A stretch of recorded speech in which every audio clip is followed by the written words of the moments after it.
قطب الدین ایبک۔ ایک دن قطب الدین ایبک شکار کھیل رہے تھے۔ تیر چلایا اور جب شکار کے نزدیک گئے، دیکھا ایک نوجوان ان کے تیر سے گھائل گر پڑا تڑپ رہا ہے۔ کچھ ہی پل میں اس گھائل نوجوان کی موت ہو جاتی ہے۔ پتہ کرنے پر معلوم ہوا کہ وہ پاس کے ہی گاؤں میں رہنے والی بزرگ خاتون کا اکلوتا سہارا تھا۔ وہ جنگل سے لکڑیاں چن کر بیچتا اور جو ملتا اسی سے اپنا اور اپنی ماں کا پیٹ بھرتا تھا۔ قطب الدین ایبک اس ماں کے پاس گیا، بتایا کہ اس کے تیر سے غلطی سے اس کے بیٹے کی موت ہو گئی۔ ماں روتے روتے بے ہوش ہو گئی۔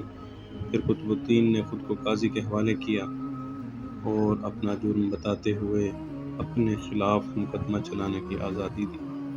قاضی نے مقدمہ شروع کیا، بوڑھی ماں کو عدالت میں بلایا اور کہا کہ تم جو سزا کہو گی وہی سزا اس مجرم کو دی جائے گی۔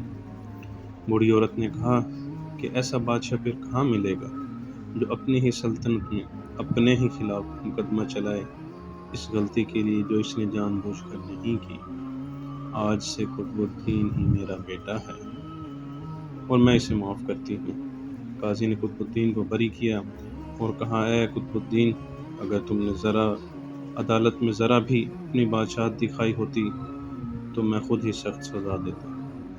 اس پر قطب الدین نے اپنی کمر سے خنجر نکال کر قاضی کو دکھاتے ہوئے کہا، اگر تم نے مجھ سے مجرم کی طرح رویہ نہ اپنایا ہوتا اور میری بادشاہت کا خیال کیا ہوتا تو میں تمہیں اسی خنجر سے موت کے گھاٹ اتار دیتا۔